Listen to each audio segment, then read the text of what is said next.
Live from New York, this is the Harvey Hour. My name is Nathan Harvey. Good to have you in on a Tuesday. Happy New Year 2024. A new year of the Harvey Hour. We're heading to 2 years in about 2 weeks from now. As always, I'm joined alongside my almost 2-year co-host, Stephen Harvey. How you doing today on this Tuesday? Happy New Year, Nate. Yeah. Happy New Year to our subscribers and viewers. Appreciate your support and looking forward to another year of the Harvey Hour. We got a lot to talk about. A great weekend of football, whether it be pro football, college football. We got a lot of both, a lot of great games from both. But let's start with the controversial call, controversial penalty in the Dallas Cowboys-Detroit Lions game. So we're going to show the play now. So this is the two-point conversion that people are talking about. Jared Goff throws it to his left tackle, Taylor Decker, and it seems to be good. It seems like everyone's cheering, having a good time. But oh wait, there's a penalty. Because reportedly, Taylor Decker never reported as an eligible receiver. Instead, Brad Allen, the head referee, called Dan Skipper the eligible receiver. And this is Decker and Skipper both running up. Brad Allen sees them both and then decides, just based on the look of how the play turned out to be, that Skipper was the one who was reporting eligible instead of Taylor Decker. Now, both linemen said that. Why did Skipper go up to him? Because the Lions were trying to fool the Cowboys in sort of misdirection. And they fooled themselves. But it seems like Brad Allen got it wrong because both linemen said that Skipper was not the one who ever reported eligible. Brad Allen seemingly assumed that was the case. I want to know, who do you think deserves the blame for this crazy ending and this crazy penalty that got called late in that game? Well, I guess in the end you could say it was the refs. Apparently they went over this play with them even before the game. The 2-point, what they would do on a 2-point conversion, and I guess they told them who would be the eligible receiver for the lineman at that point, and then they both went up to him at the. But just before the play, I'm not sure what Decker said. It doesn't look like he was there for more than like a second. So maybe he should have tapped him on the shoulder and said, "Hey, I'm the guy," and that might have made it more clear. Because they lined up right for that, but the refs saw that Skipper was lined up wrong, and they called a penalty on that, right? That was a penalty they called.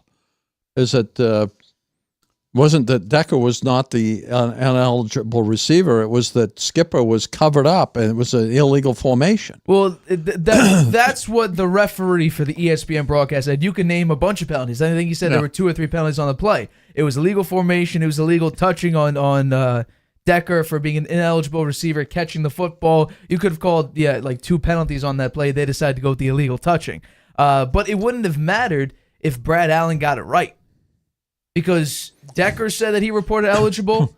You could see, actually, Brad Allen, if you zoom in all the way, you could actually see him responding to Decker. Really? And then running up to the defense to report that Skipper was the guy eligible because he saw Skipper coming on the field and assumed that he was eligible. Meanwhile, the 2 guys in front of him, Penei Sewell and Taylor Decker, were right there. So the ref told the defense that 70 was 70, yeah. Dan Skipper was the eligible receiver, and that was announced, so you could hear it on the so that wasn't fair broadcast. That wasn't fair to the Cowboys. They were assuming it wasn't fair to either team, though. That's the thing. Yeah. Because it wasn't fair to the Lions because they got screwed over with the call, and it wasn't fair to Dallas because they didn't know that Taylor Decker was the eligible receiver. Right. They thought the other guy was. Right. So that's a mess. It's a complete mess. But I'll say this also. Go for it.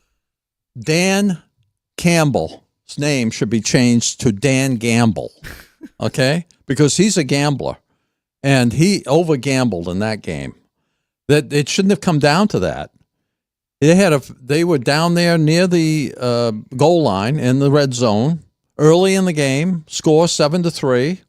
He went for it on 4th down when he could have made it 7-6 with 3/4 of the game left to play. Why did he do that? To me, that was a mistake. He did the fake punt, right, which turned out to be a good worked in his favor, but that could have boomeranged on them too, right?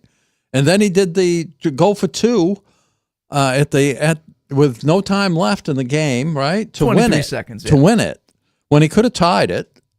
And after the penalty, they backed him up to the 7-yard line. He was still doing it. And then there was a penalty What the again. hell? What the hell was he doing that for? And then there was a penalty again, and he went for it again. Yeah, at the I could 3.5. see when they got back to the 2-yard line again. 3.5 because it was 3.5. Okay, same thing. Why it made some sense, but what the hell is he doing it for on 7 and on the 7-yard line? The chances of that are like very, very small. Right. And he could tie the game, send it into overtime.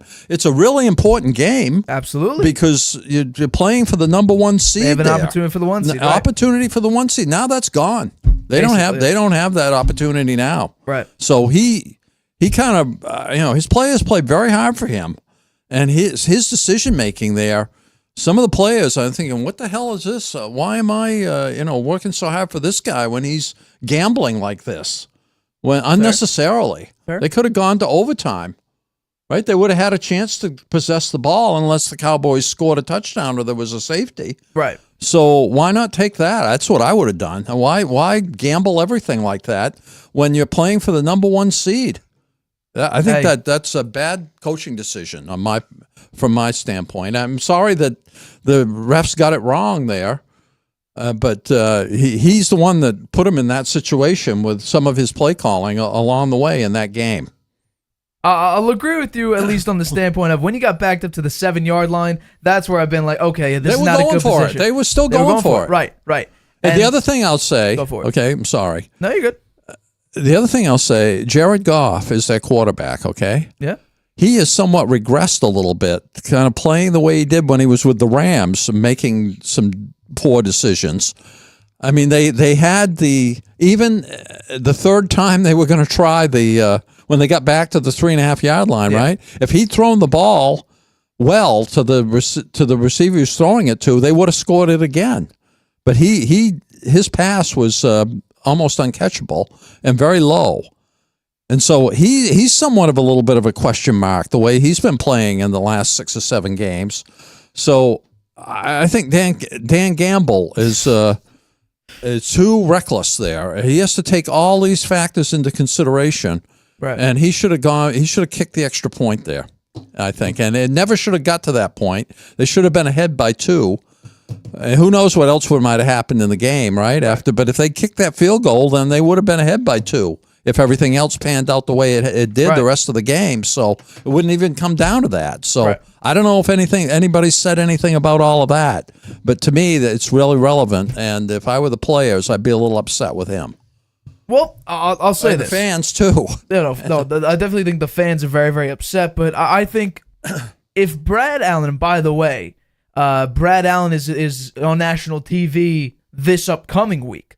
So who knows what'll happen? Him and his crew are back in the spotlight of prime time. So who the hell knows whether or not we're going to get another obvious missed pass interference call or another one of these where you completely screw it up. They shouldn't let that crew be in the playoffs. And it looks like that the crew won't be in the playoffs because just the egregious other missed calls or bad calls that Brad Allen and his crew have. It's really it's sad. And this year in particular, there's always going to be bad calls in the NFL. But this year in particular, there seems to be so many missed calls, so many bad calls. Yeah. I mean, at this point, we're nearing the severity of the blatant pass interference call in the Rams, I believe it was Rams-New Orleans playoff game. We're getting to that point where now we're saying everything should be reviewable because the refs get this wrong every single time. Now, the pass interference call, I never understood how us at home, when they challenge a pass interference call, we could all see it and be like, that's clearly pass interference. Or no, that's not pass interference. And the refs still screwed it up.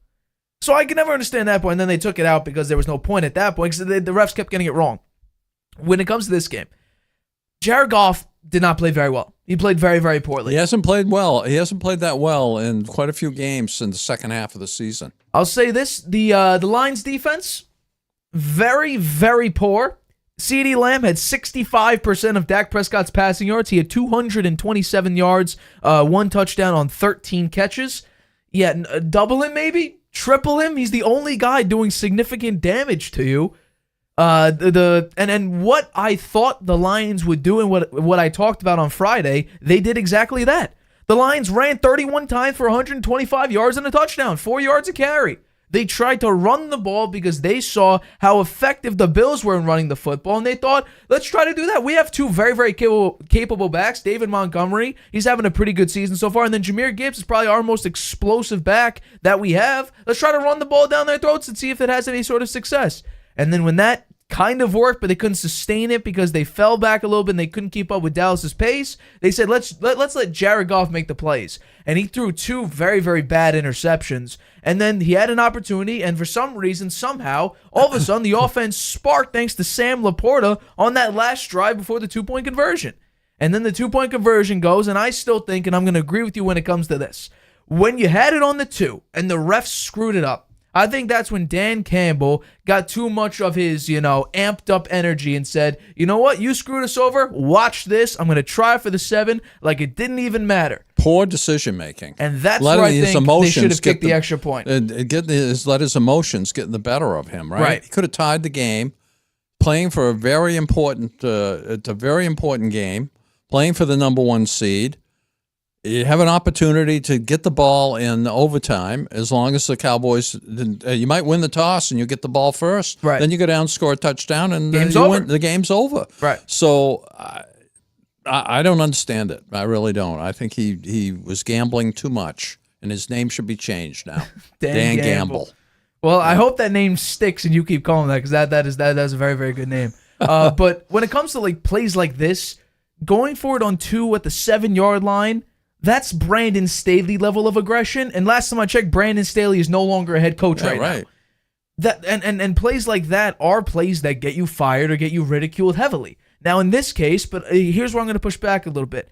If the ref actually got it right, instead of what we're seeing is basically assuming because Skipper is running on the field to that group, and by the way, I'll play it again. Skipper never even reaches the group of Sewell, Decker, and then Allen. He never even reaches it before Allen's running away. Allen's going up to the defense, and Skipper never gets there. So what Who are the 3 players that are over there? Penei Sewell, Taylor Decker, and then Dan Skipper's coming in. They were going over there to sort of misdirection on who exactly is going to be eligible receiver, even though, newsflash, they announce it on the PA system who's eligible. So that sort of misdirection, who's going to be eligible, whatever, it doesn't really matter because the guy's going to announce, by the way, number 68 or whoever is going to be eligible. So when it comes to just this aggressive coaching, I'm going to agree with you.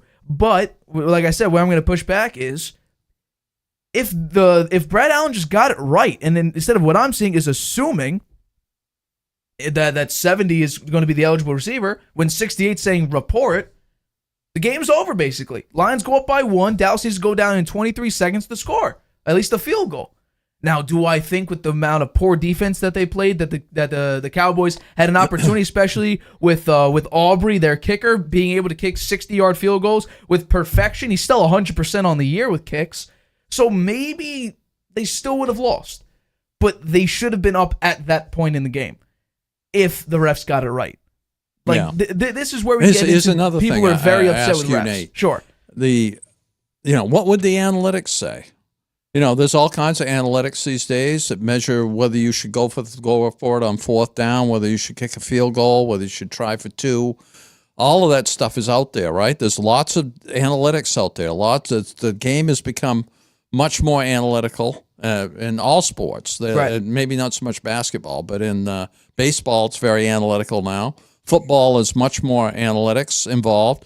I doubt the analytics would say go for 2 when you're on the 7-yard line. Yeah. Right? So shouldn't the coach know a little bit more about that? I think play the odds. Aggressive style. Play the odds. Know what the analytics would say in that situation. He's got to have an analytics team. I understand all but 5 of the NFL teams now have a big analytics department, and they study this very carefully. I'm sure the Lions have analytics people. They must have been telling Campbell, don't go for it on the 7-yard line. The analytics say it's like a 1% chance you're going to do it. He went ahead and did it anyway. He wound up at the 3-yard line because of the Cowboys penalty, but and then they didn't get it. Yeah. So I think he should have kicked the extra point. I thought. First thing, he shouldn't have even tried for the 2-point conversion. I was shocked when he was going to do that. I wasn't surprised they went for 2 originally. Then on the 7, when I saw that the offense, then I'm like, what are you doing?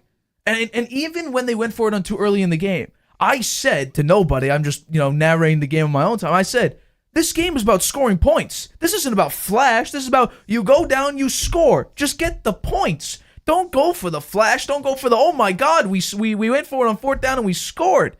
Just get the easy points. You're down deep in the red zone and you're going for it on fourth and goal. Don't do it.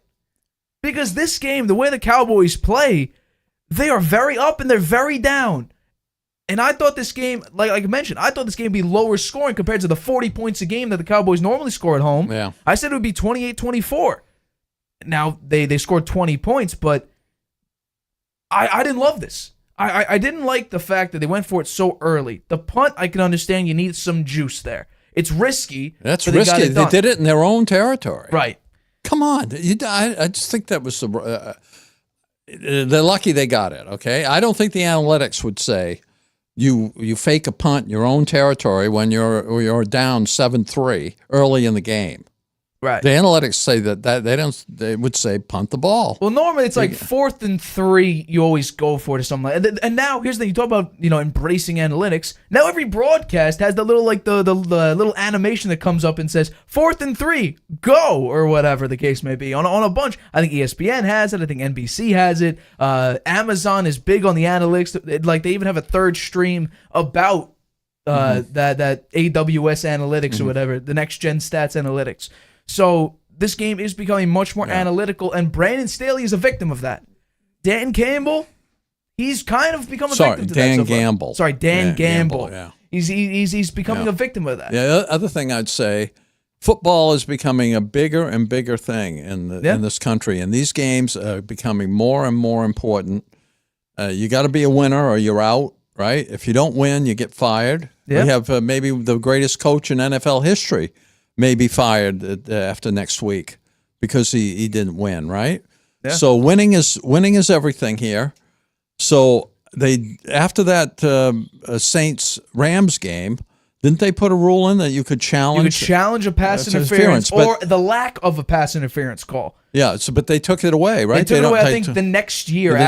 Well, they need something. They need something like this. When these games are so big and a play like that, somebody up in an official, they should have an official, it's over all the officials, sitting high up in the stadium that can overrule and say, you know what, we're going to take another look at this, when it's a play that big.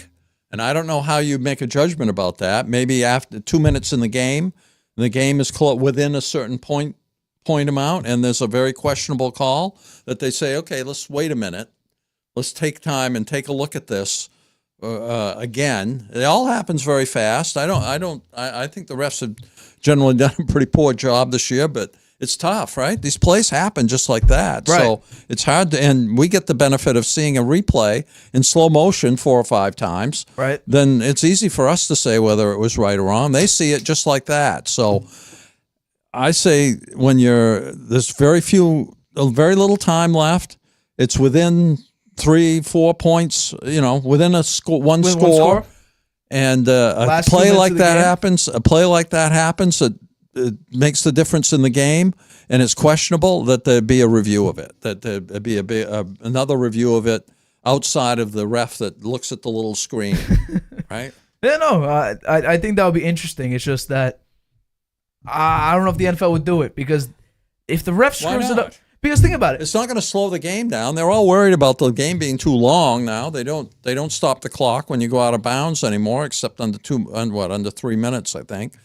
They're worried about the game being too long. Well, this would only be in the last couple of minutes of the game, right? When it's one score difference and the team is driving to tie or take the lead or take the win, and a weird play happens. Everyone's all up in arms about it, that somebody upstairs would say, stop, we're going to take another look at that one, and I have the right to overrule it. Right. Well, I'll say this about that, and when it comes to the pass interference that you used to be able to challenge, this is where it becomes a problem, where that egregious call that got completely missed, they decided the next year, okay, you know what, this will now be reviewable, the lack of one, or if there is one. Or if the one gets called and it shouldn't have been called. Either way, you could have challenged that. That year, I think they may have gotten 2 right out of the entire season. So, and us at home, we're like, that's clearly pass interference, or what are you seeing? That's not pass interference, and the ref would still get it wrong. So that's where I'm like, okay, yes, that might be a good idea, but chances are, based on what we've seen so far with those types of abilities to challenge calls or lack of calls, there's a pretty decent chance the refs will still get it wrong. And I guarantee you, if we still had the pass interference call, the Packers-Chiefs game, that should have been pass interference. You would probably win that. Mm-hmm. Although we've seen when that happened, I believe it was the 2019 season, they would probably still would have said it wasn't pass interference because that's just how bad the refs have been so far. Yeah, but I think in this instance, if they'd had that rule and they'd taken the time to review it, and they have in baseball, it goes to New York, right? They have a team in New York that looks at the play and they make the judgment on it. I think if they'd done that, then that would have been a 2-point conversion. I think that's what the outcome would have been, and that would have been the right outcome. Right. But as it turned out, the Cowboys got very lucky. Yeah. They got really lucky there. Yeah. Right? They won that game by 1 point. Hey, it's crazy stuff. The Cowboys got and this really sets them up to win the NFC East now. This one game went from them being the 5 seed to potentially being the 2 or the 3 seed. Yeah, that's big. Really big. It is massive. Let's get into our next topic. So, Bailey Zappe'd, what a game he had, or rather say, in the negative sense, what a game. 3 interceptions very early on in the game. The Patriots 4 total turnovers very early in the game, with Farrell Brown also fumbling the ball in the first quarter, along with Zappe'd 2 interceptions in that first quarter. He got another one very, very early in the second quarter. The Patriots did lose to the Buffalo Bills 27-21, so Bailey Zappe'd could not do what Mac Jones did earlier this season. I want to know, was this a clear sign that the Patriots need to draft a quarterback in this year's upcoming draft? They need another quarterback. I think that's pretty clear. Whether they draft one or they trade for one or they pick one up in free agency, I'm not sure. I think that drafting one, it's going to take time C.J. Stroud doesn't come along very often, right? True. He's somebody that walked right in there and it was almost an MVP candidate in his rookie year. The chances of having that happen are pretty slim. And look at how many quarterbacks are drafted that don't pan out.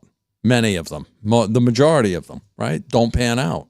So that's a risky move.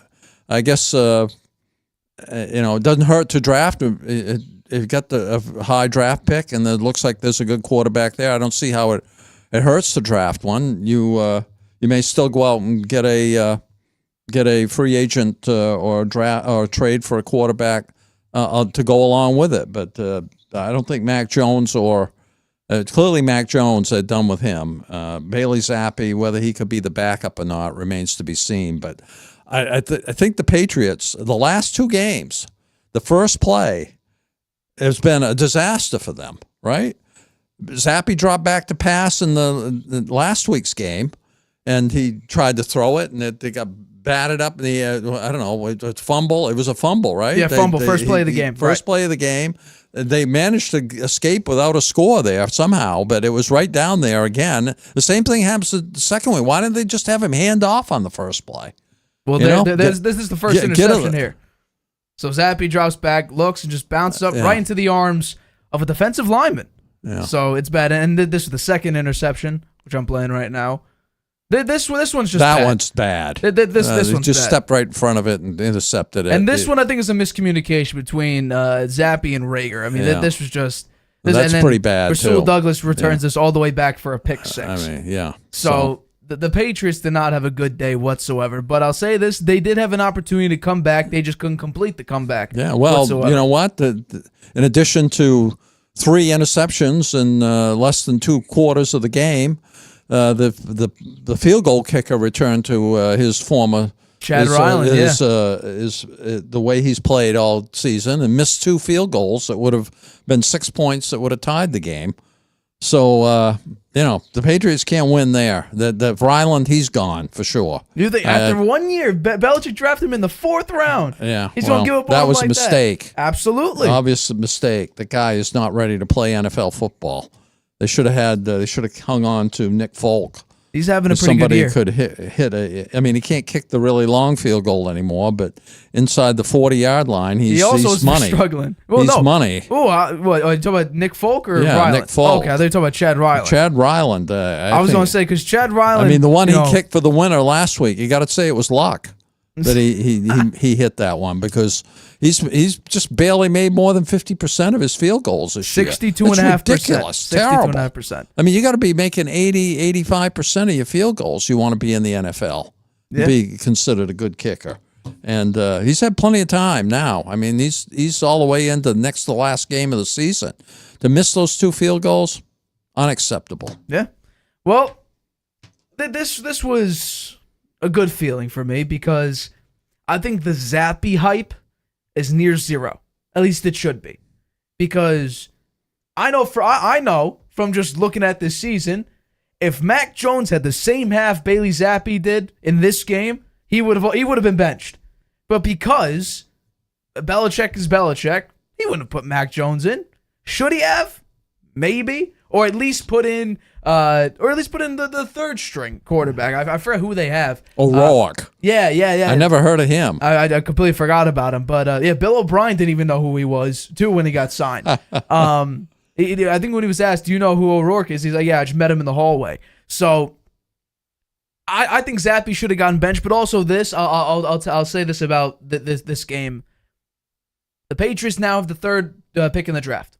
They have set themselves up for, if the Bears keep the first pick and go with Marvin Harrison Jr. at that first overall pick, because I don't think, based on the way Justin Fields has been playing these past few games, they should draft a quarterback. I think they should stick with Fields. That means Harrison goes, and then the Commanders have a serious question mark of, because Sam Howell early on looked pretty good. He looked capable. They're going to draft a quarterback.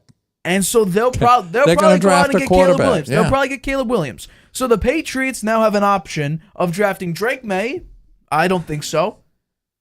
Jalen Daniels, who I think yes, I've been speaking about Jalen Daniels to the Patriots for a while now, or someone who I was a little bit questionable about, but recently what I saw, at least last night, I'm basically sold.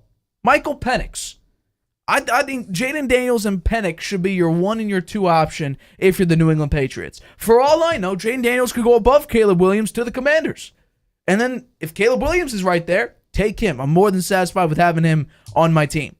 So I'm not going to... Bailey Zappe's not the answer. Could he be the backup of the Patriots? Because I think they're going to get rid of Mac Jones in this offseason. And I think, honestly, depending on what team he goes to, I think he can be okay. I'm not saying he's become the next, I don't know, Mahomes or Rodgers or whatever. Do I think he could be capable and be as good as Jimmy Garoppolo is? Because Jimmy Garoppolo's had starting spots. He's made an NFC Championship a couple times, made a Super Bowl with the right team. Could Mac Jones do that with a full mental reset? Potentially. Probably not, but potentially. I think probably not.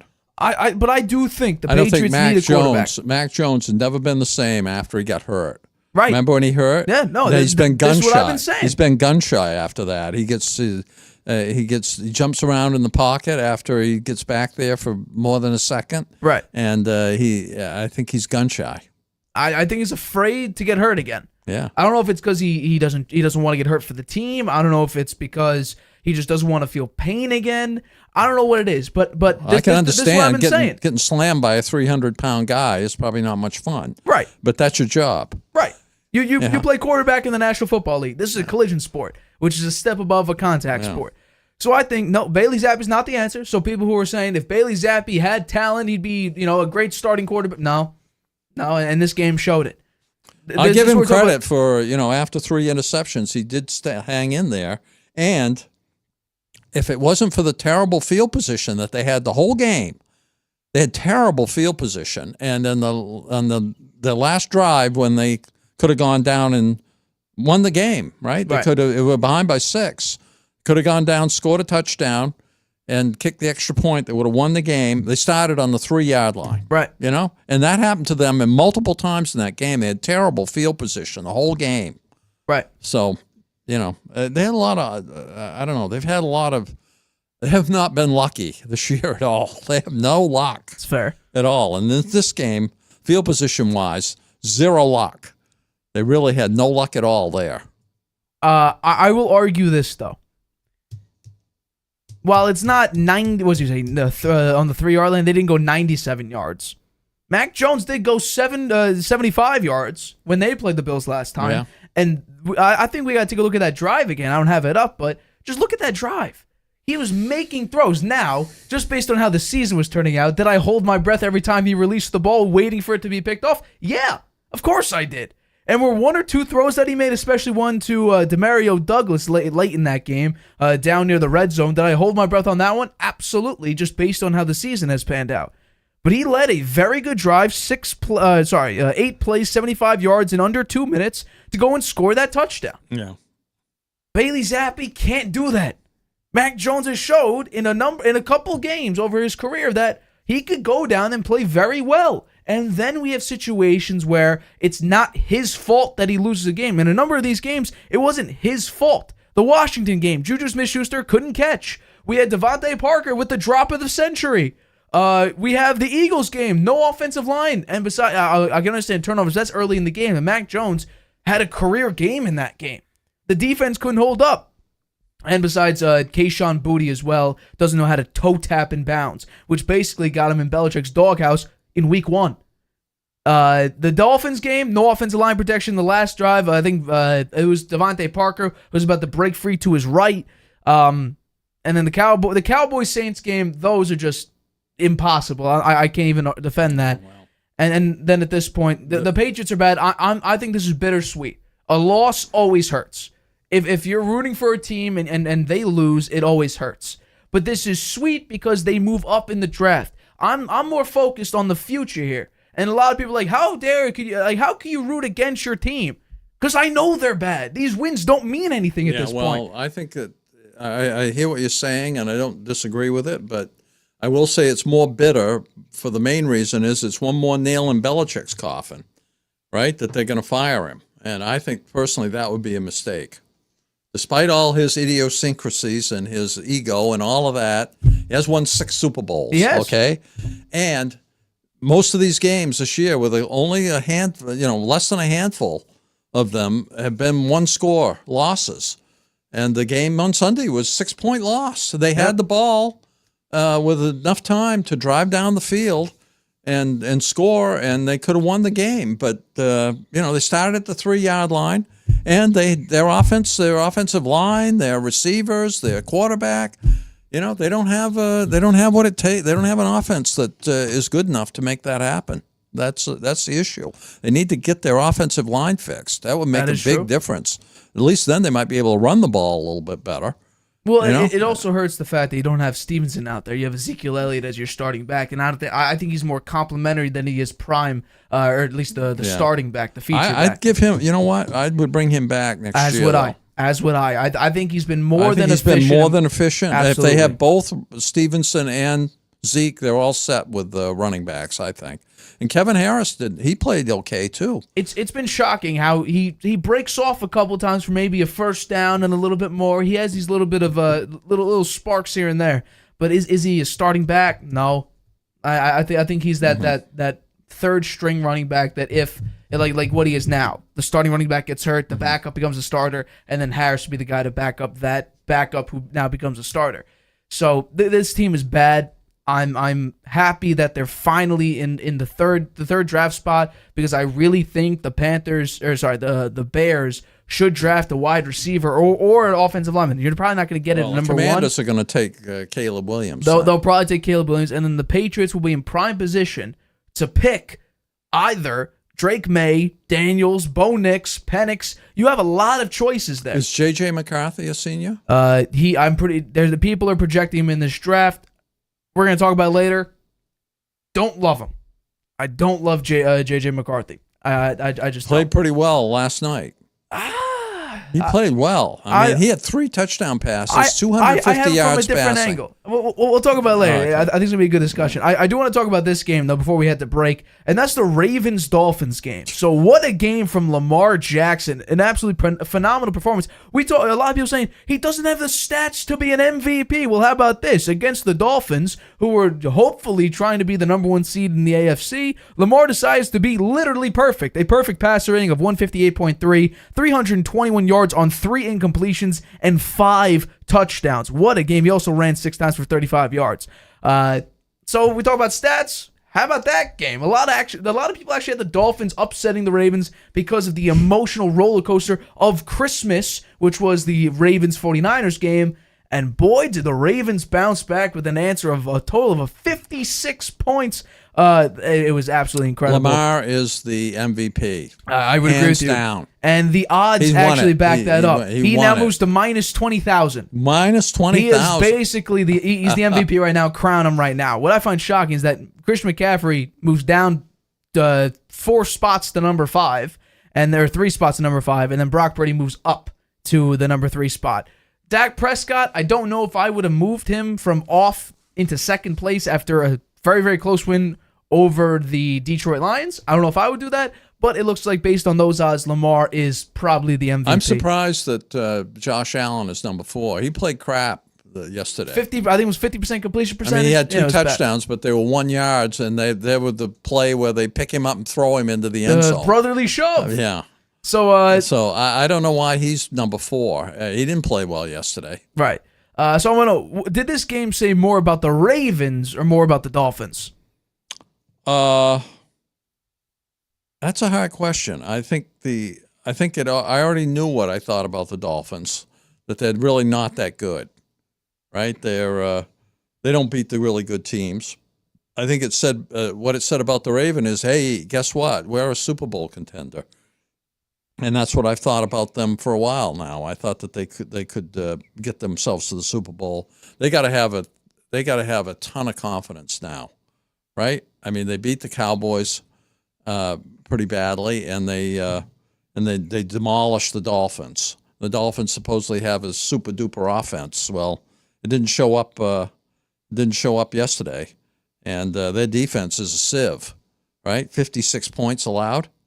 So I don't think they're going very far. Do you think they'd be one and done? The Sunday game is going to be really interesting, right? To see who wins the division. Right. And it's in Miami, right? The game is in Miami? The game is, in Miami. In Miami. So we'll see if Josh Allen really deserves to be up there at number 4 for the MVP role, playing in nice warm weather down there against the Dolphins in a game that if he wins, they win the division. That says a lot. They're the 2 seed in the AFC as well. Yeah. So we'll see how he plays on Sunday. That will really tell you whether he's really the elite guy or not. I'm sure we'll talk about that game on Friday, but for me, this says nothing we didn't already know about the Ravens. This says a lot about the Dolphins, and that's where I agree with you, because what do we know about the Ravens? We knew everything we needed to know after the dominant win over the 49ers. And people can complain. 49ers, right? I said Dallas. Yeah, people can complain about, this guy was hurt. The Ravens have been banged up for the past 3 years. Stanley can't stay healthy. Morgan Moses, their tackle, can't stay healthy. They're down. They're starting 2 running backs. OBJ has been banged up for the past 3 seasons. They really have not phenomenal. They don't have an AJ Brown. They don't have a Tyreek Hill. They don't have any one of these top receivers. They got a banged up OBJ, Rashad Bateman. They don't really got much.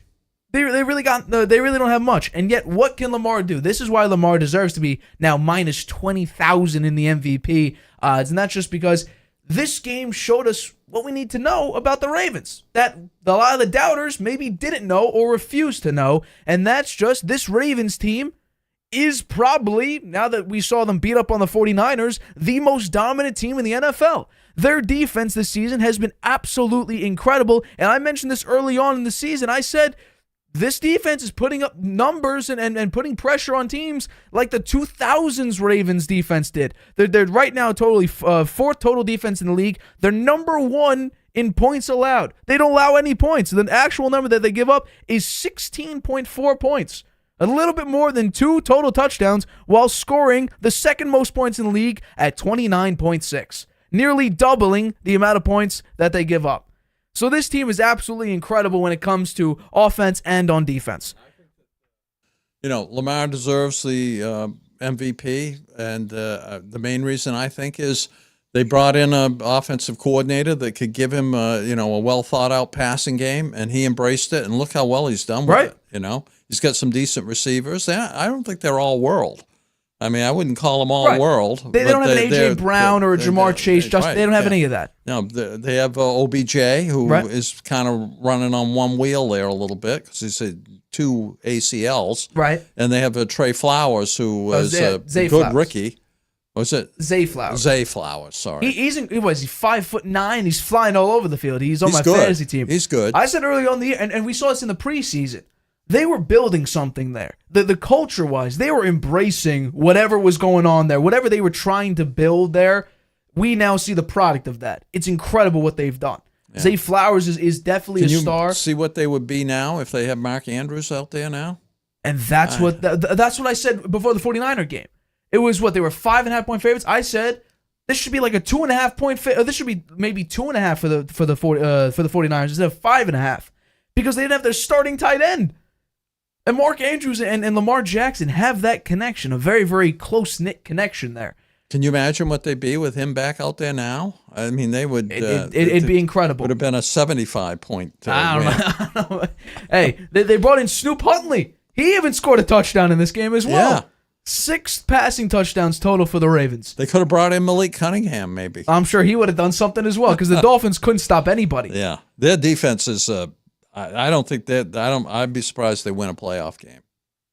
Really? I don't think they'll win one. I think they'll be that's they'll interesting. be out in the first round. They're not going to be. I think they'll lose on Sunday. I don't know. I don't think they'll win on Sunday. I really don't. I think that's going to be a good discussion for Friday's show. Yeah. But when it comes to the Dolphins, there were questions, a lot of respected questions about can this team beat the good teams?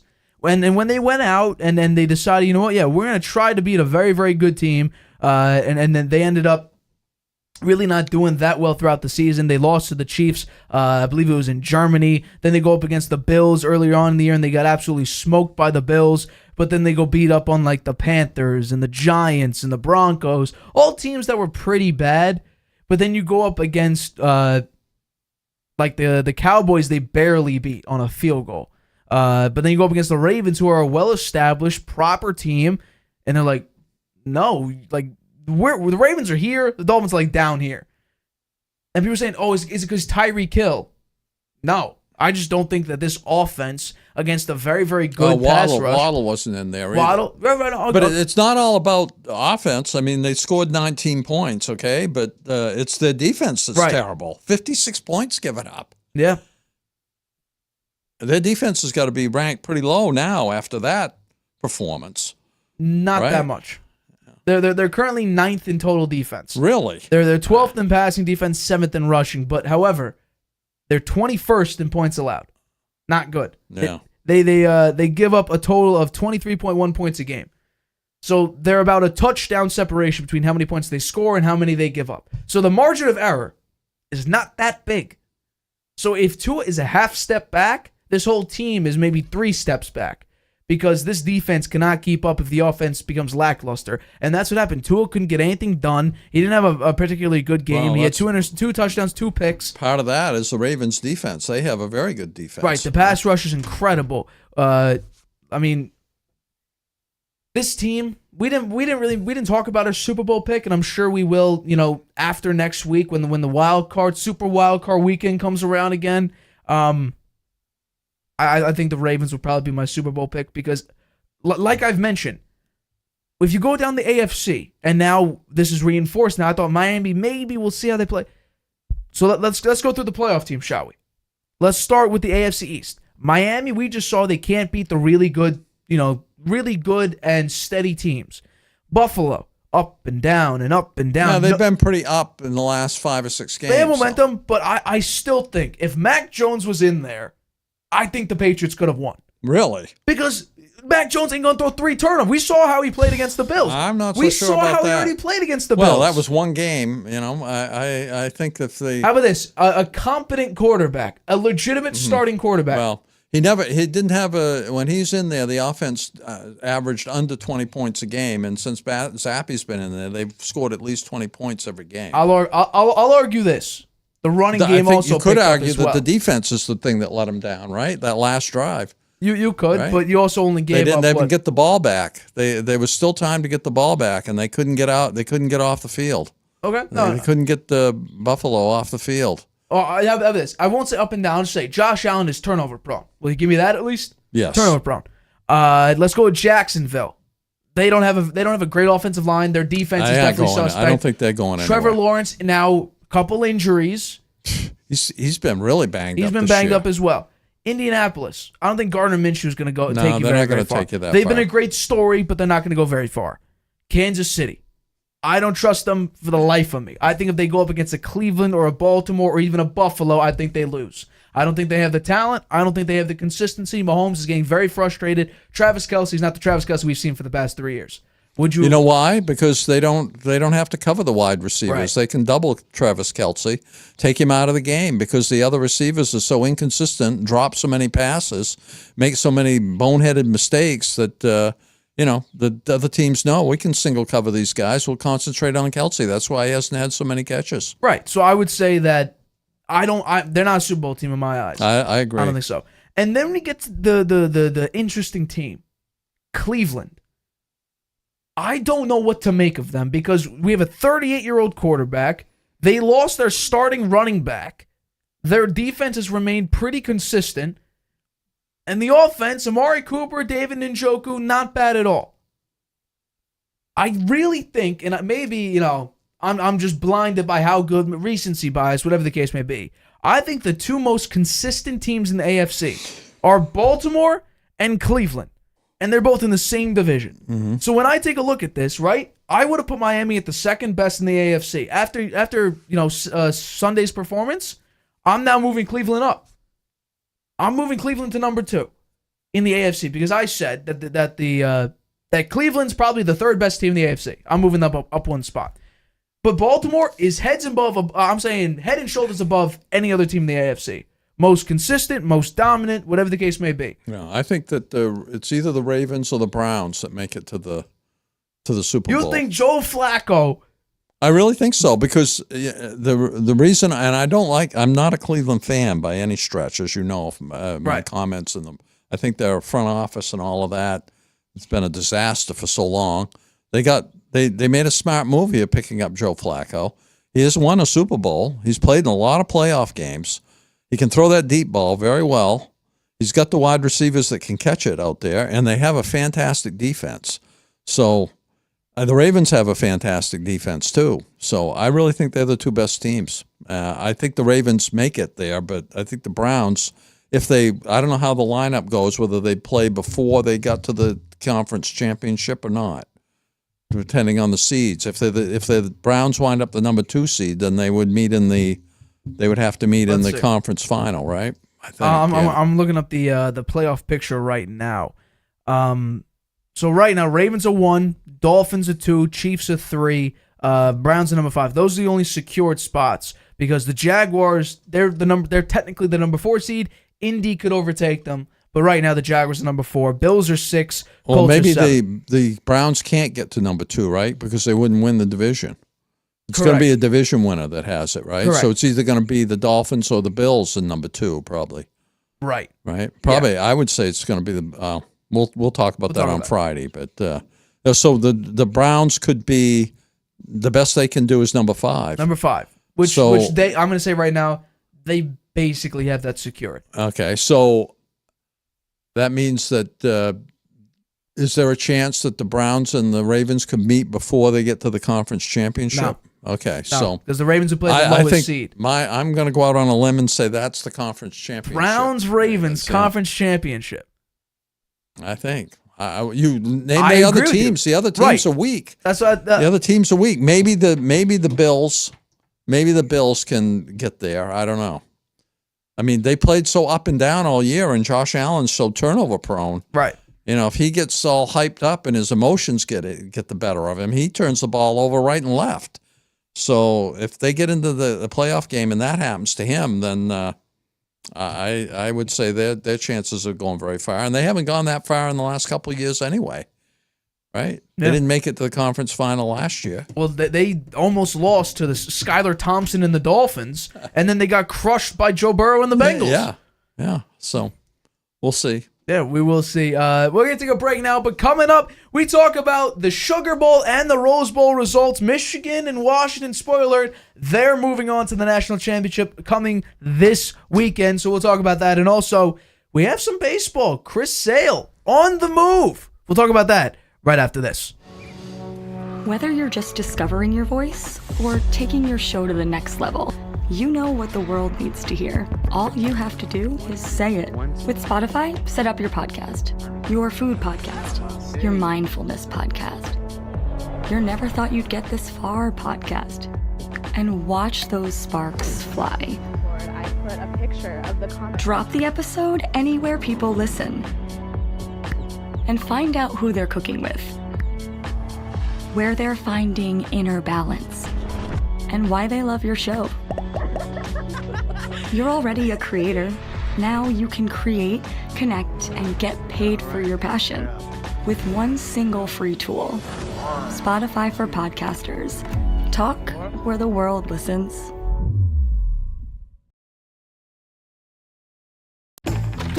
Using Wi-Fi without NordVPN could mean sharing your private stuff with more people than you think. Stay safe on public Wi-Fi. Get NordVPN's special offer and encrypt your internet connection. NordVPN. Online security starts with a click.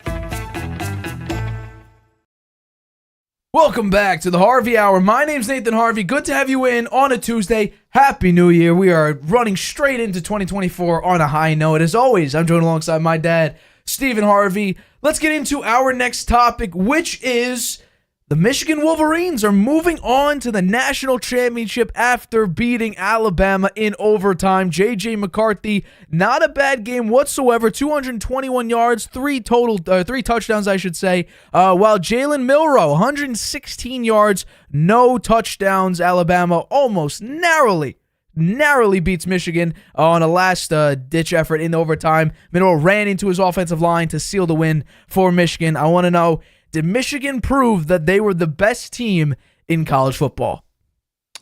Well, we'll find out next week when they play for the championship game. But I picked this wrong. I picked Alabama. I thought I was going to win it there for a while. Michigan came back late, and they had to go for it on 4th and 2 in order to keep that drive going. And that was a big play. And that running back that they have, a really good guy. He got 86 yards. Couple of touchdowns, played very well. A wide receiver, Wilson, made some really nice catches there near the end. And J.J. McCarthy, I thought he played very, very well. I mean, 3 touchdowns, no interceptions, 221 yards. Very credible game for Michigan. I think they deserve to win it. I don't know what Alabama was thinking about on the last play. Could you explain that to me? Well, the guy got the ball and then ran right into everybody right in the line. There was no hole there. Why did he go right up the middle like that? I don't know what he was thinking about. That guy, though, I thought Milroe. Yeah, he used their best runner actually. You know, I think he's a really tough runner. The passing, he didn't know, but he only had 116 yards passing. But they ran Milroe 21 times. He outran his own running back. So you're right. They were using him. How many yards did he have on running? 63. He was the second. 60, the second leading rusher. McClellan, 87 yards on 14 carries, 2 touchdowns. Yeah. So I don't know what they were thinking about on the last play. I would have thought it would have been some sort of rollout, and buy a little time and see if you could throw it into the end zone. But instead of just getting the ball and immediately run right up the middle where everybody was there.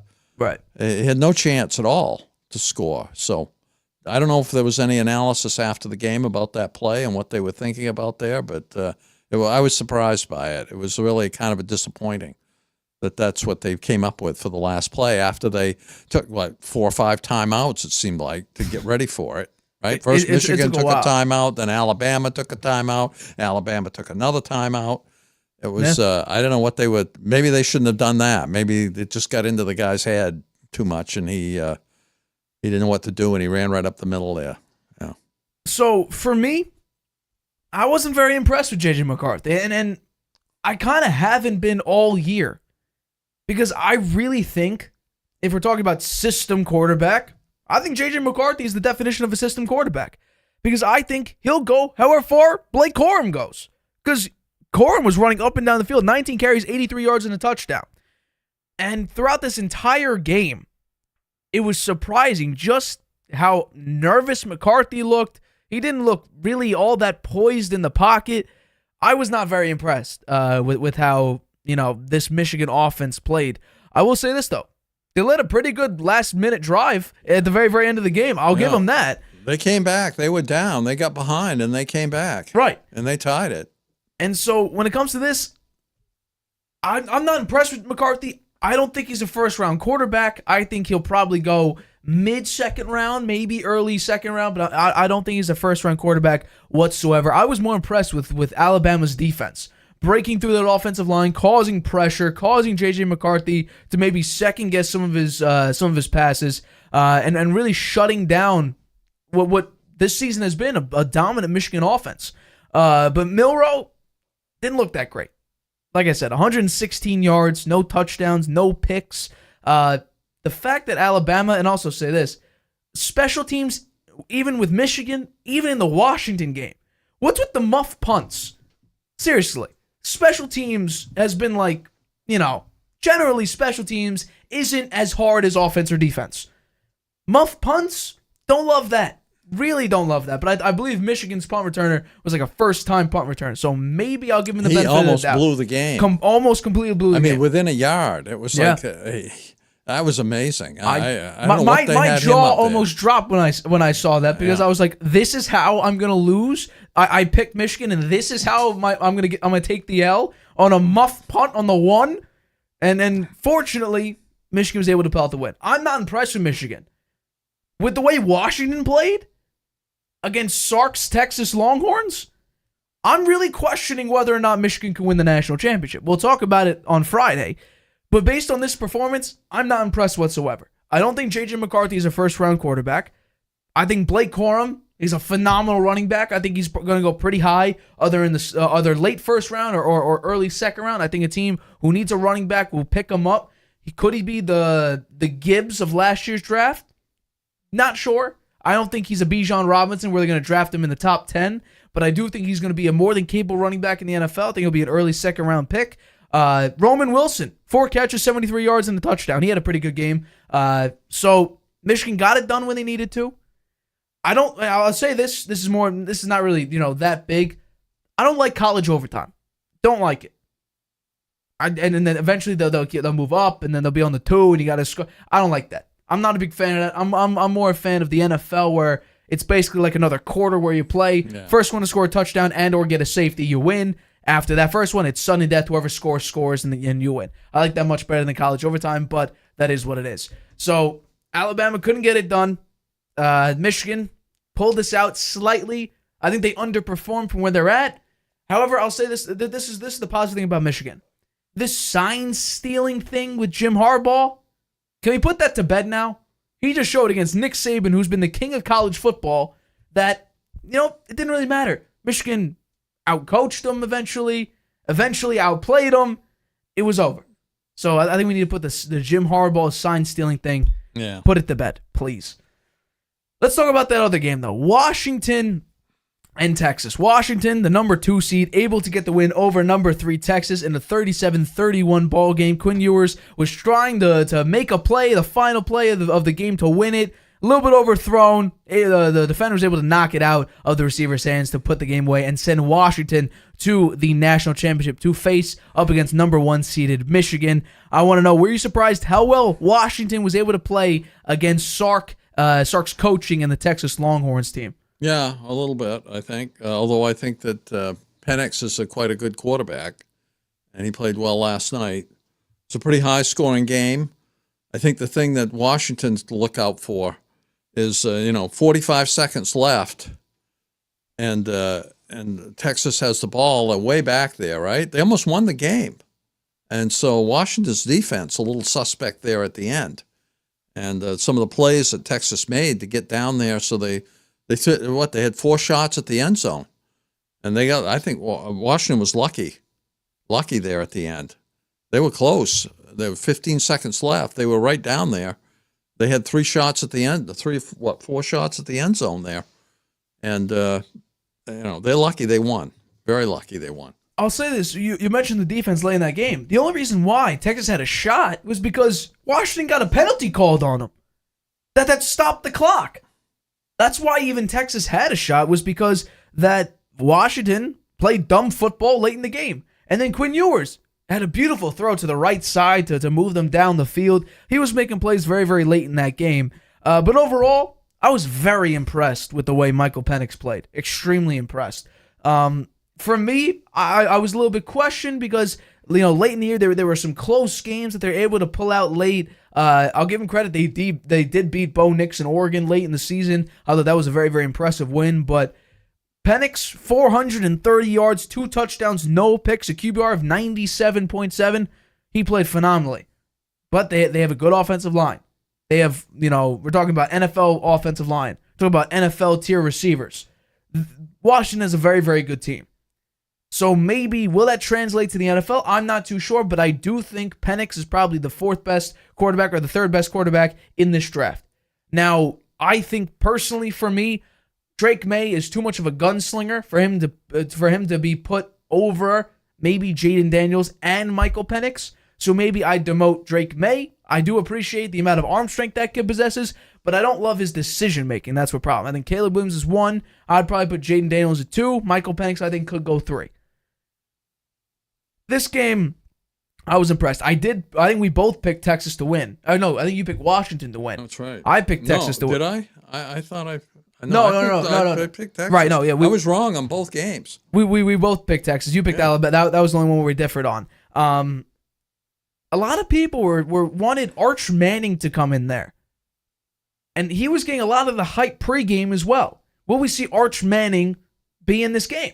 He didn't come in. I think a lot of people, especially when this game seemed, very out of reach, that Arch Manning would come in, but Quinn Ewers stayed in there and played a pretty decent second half. It wasn't near the first half where they scored 21. They only scored 10 in the second half. But late in the game, Quinn Ewers had an opportunity to win the game on a late game throw.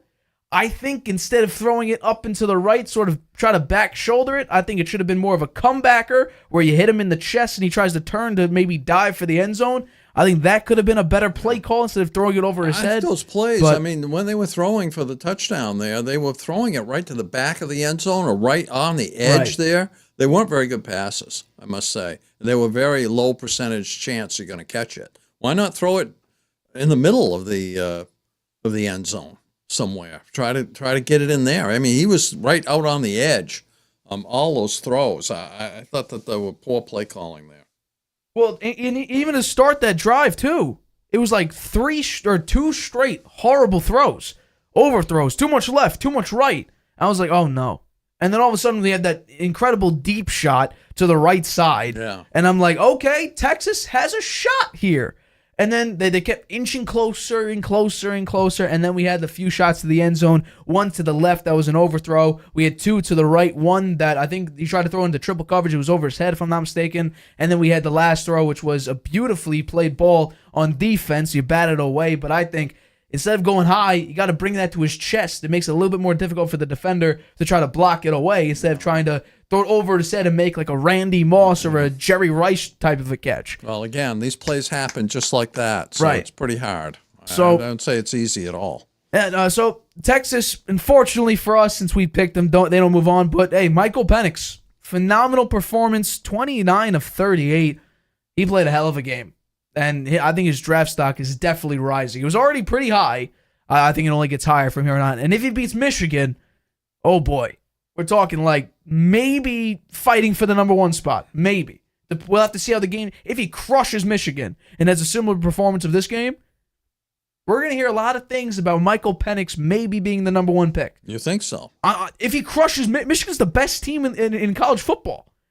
If he goes out and throws for 430 yards on 70% completion percentage. Harbaugh, this is the first time he's won a bowl game in 6 tries. He's had some difficulty in the won in playoffs. 6. Yeah. 7 bowl games, he's won 1. So can he win next week? I don't know.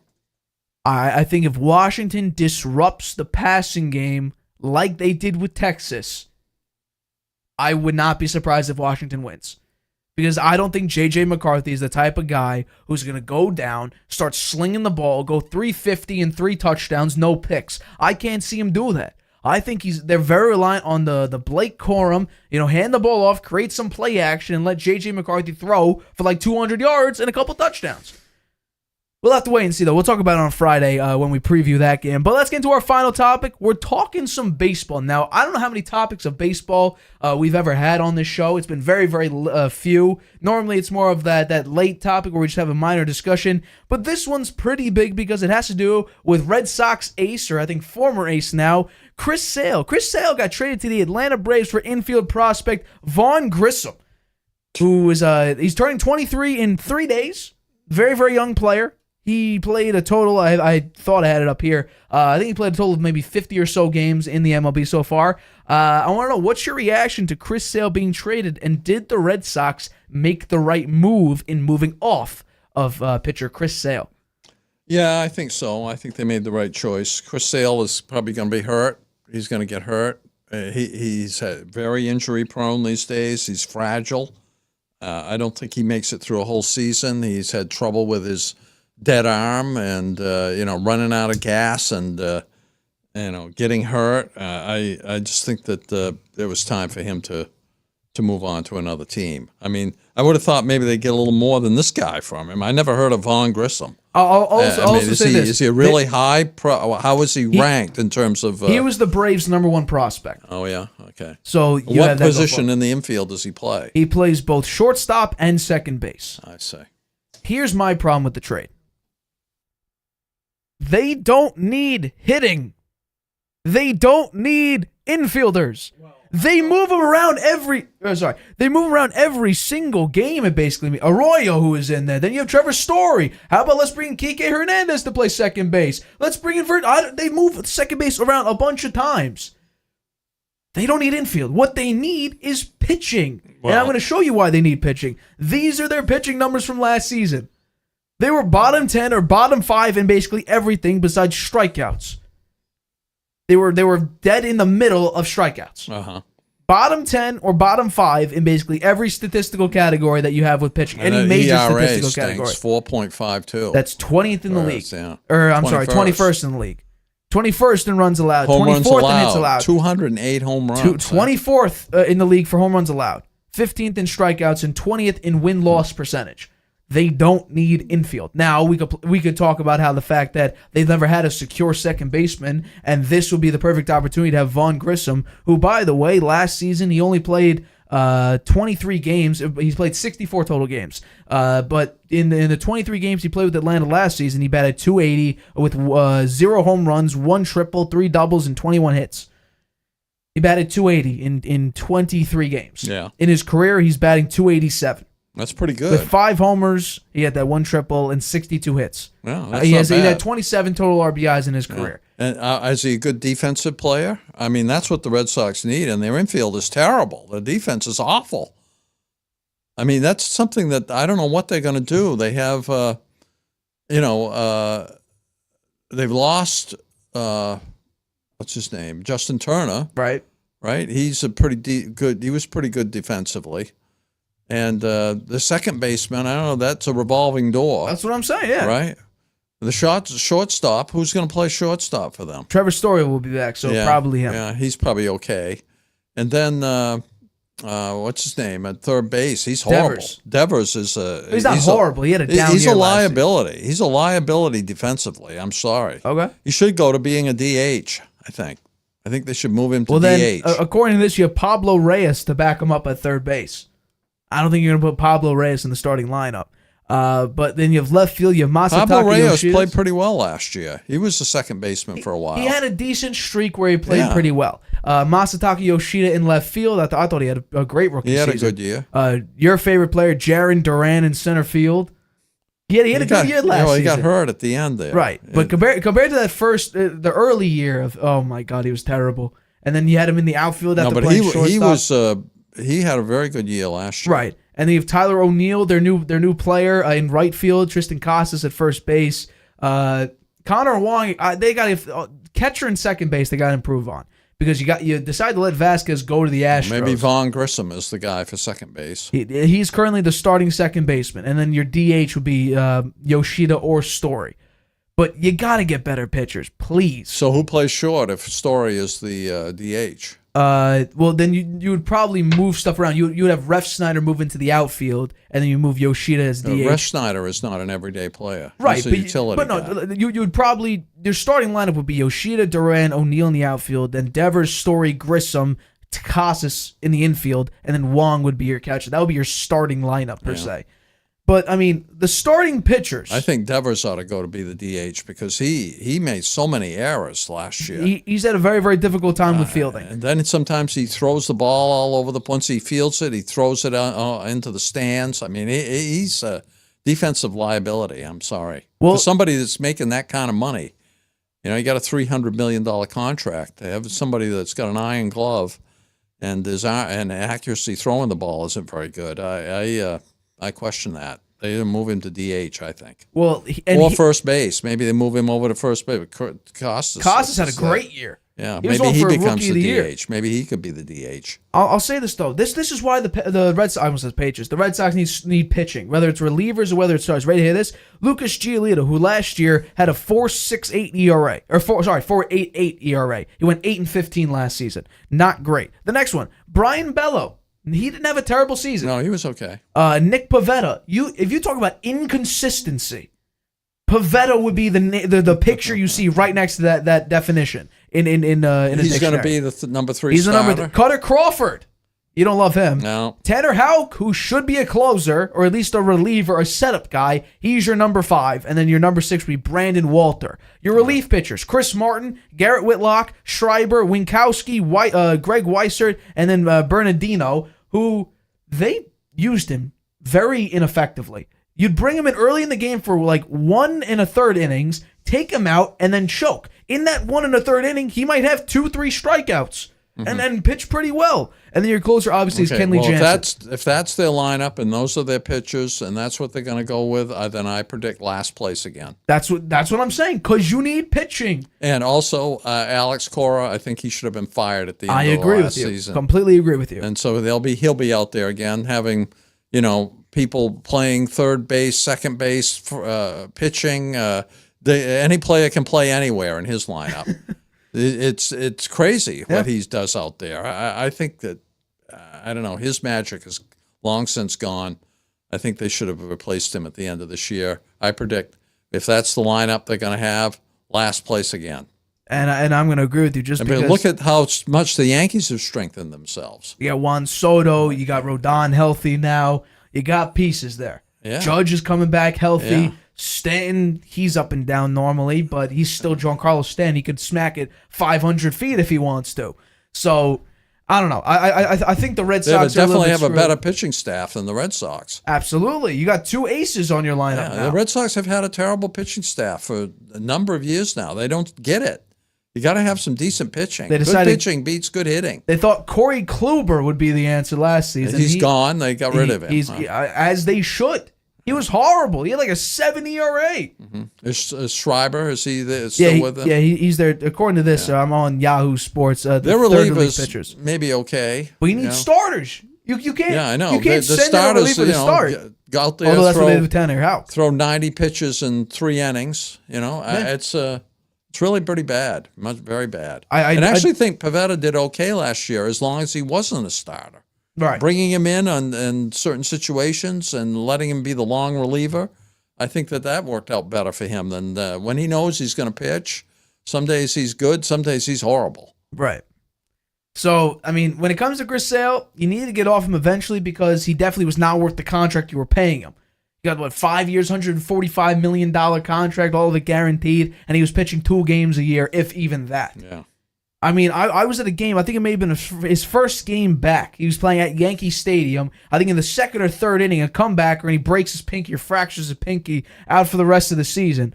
That's also where, Jeter Downs, also his first career home run. I saw that, but they got rid of him. The guy is bro, and then he falls off a bike and breaks his hand in rehab as well, something like that. Ridiculous. He is. I think.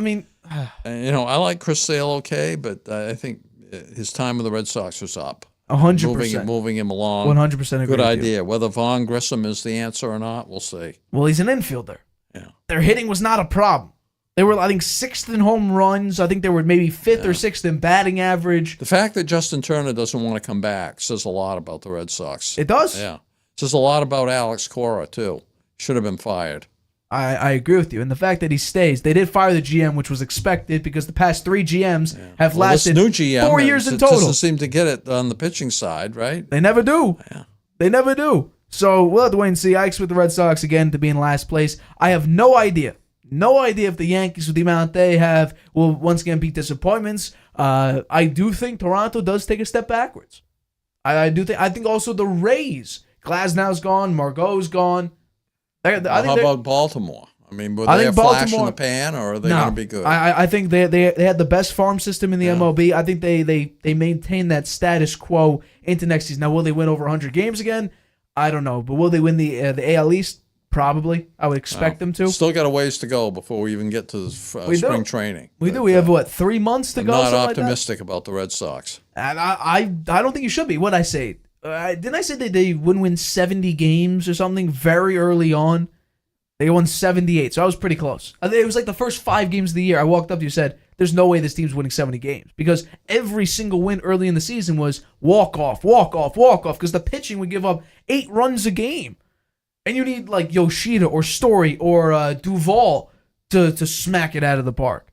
Or Duvall, is Duvall with them? He is not on the roster that I'm seeing currently. So he was one of their best players last year. Yeah, and then he got hurt though. That's the problem. I can't believe they wouldn't have him back. Hey, people are expensive. Look him up. And John Henry does. John Henry does not. John Henry doesn't. He's not investing the money anymore. He wants to play the analytics and hope that the retreads that they bring in, find a way to have one of their good years that they had 5 or 6 years ago. Right. Duvall is currently a free agent as of November 7th of this season. So he hasn't signed with anybody yet. Based on what I'm saying, I would say the Red Sox ought to try to pick him up. He hit a lot of home runs. They don't pay money for the big names. They're like the Patriots. You don't pay the big money for the big names. Well, you try to develop, and that's where John Henry and this staff has failed consistently. Lately, in the last few years, for sure. Yeah, so I think that does wrap it up for this episode of the Harvey Hour Tuesday show. Friday, Week 18. The NFL regular season is officially wrapping up. Hard to believe. We've been through, 4 months of NFL action so far. We have about a month to go, a little bit more than a month to go before playoffs, and then the Super Bowl comes around. But Friday, we make our last regular season predictions, my last Harvey hot hand for the 2023-2024 regular season. And then next week, playoffs. We also talk about NBA potentially coming up. There's a lot going on there. And then about mid-March, free agency breaks. We're going to have a good next couple months here at the Harvey Hour. Things going to be changing. Next week also is going to be a big time. More baseball, maybe a little bit of hockey. I'm going to talk about it later on. But next week's also going to be a big week, so make sure you stay tuned. But for this episode of the Harvey Hour, my name's Nathan Harvey. That's my dad, Stephen Harvey. We are the co-hosts of the Harvey Hour. Catch us Friday, 6:30 p.m. Eastern, right here on YouTube. Night, Grandpa. Using Wi-Fi without NordVPN could mean sharing your private stuff with more people than you think. Stay safe on public Wi-Fi. Get NordVPN's special offer and encrypt your internet connection. NordVPN. Online security starts with a click.